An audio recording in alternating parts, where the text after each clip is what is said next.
4 प्रकार के अभिषेक होते हैं। पहला जन्माभिषेक, दूसरा राज्याभिषेक, तीसरा दीक्षाभिषेक और चौथा जिनाभिषेक। जिनाभिषेक तो आप प्रतिदिन करते ही हैं मंदिरों में बिंब के रूप में, लेकिन दीक्षाभिषेक जब आप देखेंगे तीर्थंकर बालक को जब वैराग होगा उस समय दीक्षाभिषेक किया जाएगा। उसके पूर्व में राजपाट जब उनको मिलेगा राज्याभिषेक भी किया जाएगा।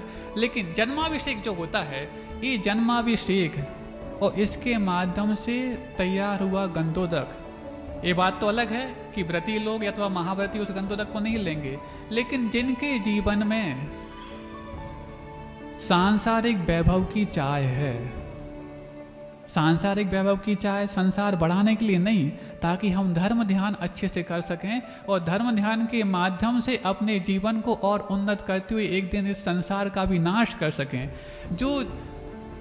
जिन बिंब का अभिषेक है वो तो परमार्थ के विकास के लिए कारण बनता है, लेकिन जो जन्माभिषेक का गंधोदक है वो आपके वैभव और सांसारिक संपन्नताओं की विकास के लिए कारण बनता है। यदि आप लोगों के लिए सांसारिक रूप से संपन्न यदि होना है तो जन्माभिषेक का गंधोदक तो आप अवश्य अपने जीवन में प्रयोग करें, घर में भी लाएं और विशेष स्थानों पर उसको लगाएं। और रही बात बच्चे की है तो उसमें भी इसमें कोई बाधा नहीं होगी, लेकिन ये जन्माभिषेक आपके व्यावहारिक रूप से संपन्नता को बढ़ाने के लिए सबसे कारगर उपाय है। और जो जनाभिषेक का गंधोदक है वो जनाभिषेक का गंधोदक आपके परमार्थ के विकास के लिए कारगर उपाय है। परमार्थ का विकास भी हमें यदि करना है तो जब हम कर पाएंगे, जब हम अपने गृहस्थ जीवन में भी अपने विकसित रूप को पा पाएंगे।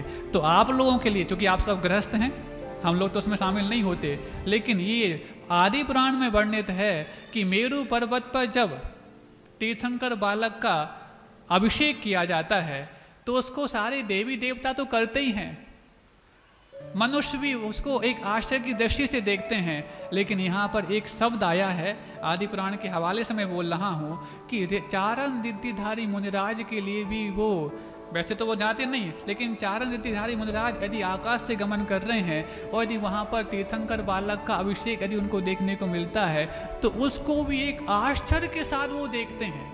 ये बात अलग है कि उनका वो गंधोदक लगाई नहीं, क्योंकि उस समय तीर्थंकर बालक असंयम की अवस्था में है और ये संयमी मुनिराज हैं, लेकिन वो भी आश्चर्य भरी नजरों से देखते हैं। मतलब तीर्थंकर बालक अपने आप में कितना एक्स्ट्रा ऑर्डिनरी एक व्यक्तित्व है कि जिनको देख करके रिद्धिधारी मुनिराज के भी शंकाओं का समाधान हो जाता है। आप लोग को तो शंका का समाधान करने के लिए पहले पूछना पड़ता है, फिर हमें जवाब देना पड़ता है, लेकिन वो बालक मात्र है, अभी मुनि बने भी नहीं हैं और किसी के मन में उठने वाली शंका, वो भी कौन की शंका, सामान्य व्यक्तियों की नहीं, हम और आप जैसी। रिद्धिधारी मुनिराज के मन में उठने वाली शंकाओं का समाधान भी उनके मात्र बालक के दर्शन करने मात्र से हो जाता है। भले ही वो उनको नमस्कार करेंगे नहीं करेंगे अलग विषय है, लेकिन उनको देखने मात्र से शंका का समाधान होना ये इतने बड़े वैभवशाली जीव के पुण्य का प्रसाद है कि शंका का समाधान भी कर देता है। और उनके माध्यम से जो तैयार हुआ जन्माभिषेक का गंधोदक है वो आपके जीवन में संपन्नता का विकास भी कर देता है। और साथ साथ इससे आप समझ सकते हैं कि वो ऐसे व्यक्तित्व हैं जो महानतम पुण्य को संचित करके अपने जन्म के साथ लेकर के आए, जन्म से लेकर के आए हैं। तब तो जाकर के गर्भ कल्याणक के पूर्व में, गर्भ के आने के 6 महीने पूर्व में रत्नों की वृष्टि स्वर्गों में, वहां पर एक तरह से ऐसा हो गया कि एक हड़कंप मच गया। देवी देवता स्वर्गों को छोड़ करके यहाँ पर आने के लिए तैयार हो गए। कैसा अपने आप में, अभी जिस बालक का जन्म ही नहीं हुआ है अथवा गर्भ में नहीं आया है उसके पहले 6 महीने से रत्नों की वृष्टि प्रारंभ हो गई।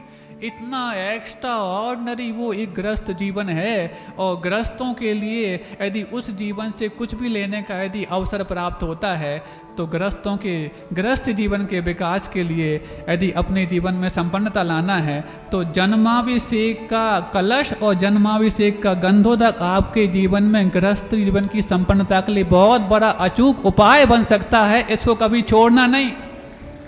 जिन बिंब का अभिषेक तो छोड़ना नहीं, बिल्कुल सही बात है, ना शांति हरा छोड़ना ना अभिषेक छोड़ना, लेकिन आपकी ये परमार्थ के विकास के लिए कारण बनेगा। लेकिन परमार्थ का विकास यदि आप करना चाहते हो, बिल्कुल करना, दोनों हाथों से आशीर्वाद है। लेकिन यदि अपने गृहस्थ जीवन में अपने पर्याय का संपन्नता के रूप में विकास करना इसलिए चाहते हो ताकि हम सबके लिए परोपकार के कार्य कर सकें, अच्छे से निराबाद होकर के धर्म ध्यान कर सकें, तो ऐसे में आपका सबसे बड़ा अचूक उपाय बन सकता है। और मैं अपनी तरफ से नहीं बोल रहा हूँ, आदि पुराण में ये वर्णित है और पूज्य निर्यापक श्रवण मुनि पुंगव सुधासागर महाराज ने भी इस विषय में कई बार बोला है। नहीं है तो आप उनके प्रवचनों को सुन सकते हैं। तो ऐसे में वो जन्माभिषेक का गंधोदक गृहस्थ जीवन में गृहस्थों के लिए बहुत एक वरदान साबित हो सकता है। इसको आप प्रचार प्रसार करिए अपने घरों में भी, आसपास के रिश्तेदारों में भी, और जहाँ जहाँ बन सके उसमें आपको प्रचार यदि करेंगे तो जो उसके माध्यम से जुड़ेंगे उन सब का 6वां हिस्सा भी संपन्नता के रूप में आपको जाएगा और उनको भी इसका लाभ मिल पाएगा। नमोस्तु।